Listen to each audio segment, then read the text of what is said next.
Right now, we are most likely the hours before a major escalation, rather de-escalation. What Trump has been signaling, tweeting today does not seem to suggest that he has any plans to actually give diplomacy a real chance. He's calling for surrender.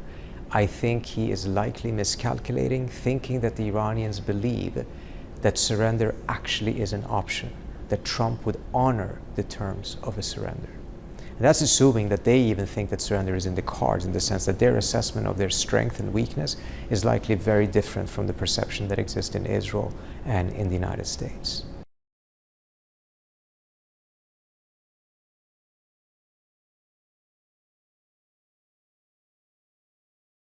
If they don't trust that surrender actually is an option, because they believe that once they were to agree to it, the Israelis would not be content with just destroying the nuclear program. They would go after the missile program, and then it would snowball to a whole set of other things. And as a result, I don't think that they think is an actual option. So if Trump goes and insists on surrender, if talks even take place, I think it will ensure war. Responsibility for what happens afterwards. You set up that government. I think rather than this being an actual strategic calculation, this is something that Trump has more or less stumbled into as a result of adopting the Israeli negotiating position halfway through the negotiations. In the beginning of the negotiations, the position of Trump was a very reasonable and realistic one. Limit the Iranian nuclear program to maximum 3.67%, only civilian use. And then somewhere halfway through, he adopted the Israeli position, which is actually zero enrichment. You cannot have any nuclear program. This is something the US has tried before. It leads us nowhere, it creates impasses.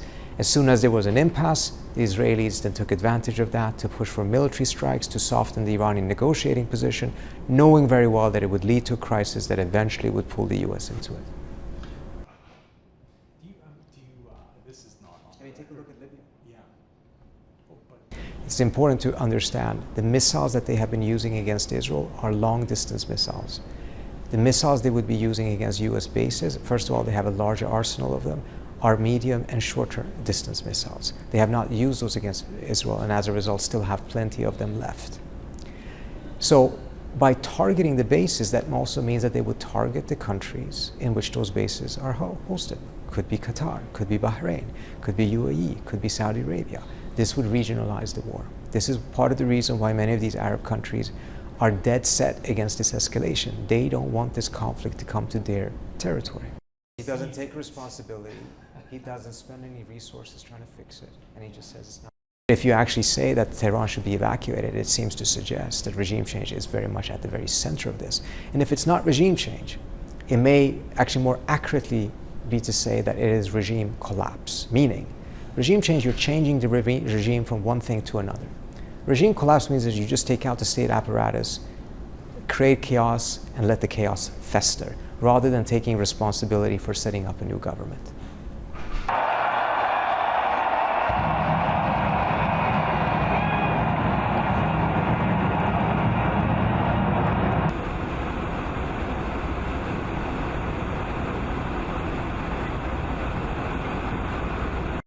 Bunker busters is a more colloquial term that we use to discuss large airdrop munitions that are capable of doing a couple of things. First, it's penetrating hard and deeply buried targets. Think something like a bunker or a facility that's built within a mountain. And these are also timed within the fuses of the weapons so that they don't explode immediately upon impact, or like some other munitions where you aim for an airburst several hundred feet above impact. They actually go several feet into the ground, dozens of feet. The GBU-57, which is the Massive Ordnance Penetrator that's being discussed heavily in terms of American involvement in Iran, can actually penetrate up to 200 feet before detonating its ordnance.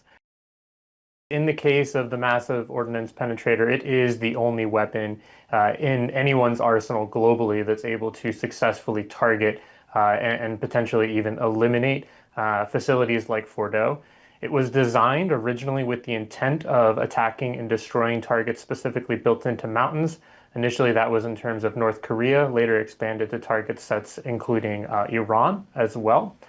And even then, it's not a guarantee that one or even two of these weapons would be able to successfully take Fordow offline, and certainly even to destroy it. The U.S. Air Force B-2 stealth bomber, that is the only aircraft that's capable of carrying and deploying these weapons, can carry up to two of these. Now, it was reported this morning in print outlets that the Air Force actually has, as part of their kind of operational concept for attacking targets such as Fordow, would actually plan to use several of these munitions deployed through several aircraft. So it wouldn't just be a single munition dropped or even two from one airplane. It would be multiple strikes kind of barrowing down into that target set over time, kind of drilling down towards the target. In terms of the massive flow of forces that you see right now headed into the Middle East, a lot of that is indicative of many options being on the table. The type of refueling, logistics, and strike assets that we see moving towards areas where we would expect to see them moving if there were to be a significant move taken by the United States military in the region are necessary to be in place ahead of any type of combat operation. So those are things that include refueling, include logistics, and kind of armament support, but also things like combat search and rescue. All of this needs to be in place before a single American aviator is placed in harm's way.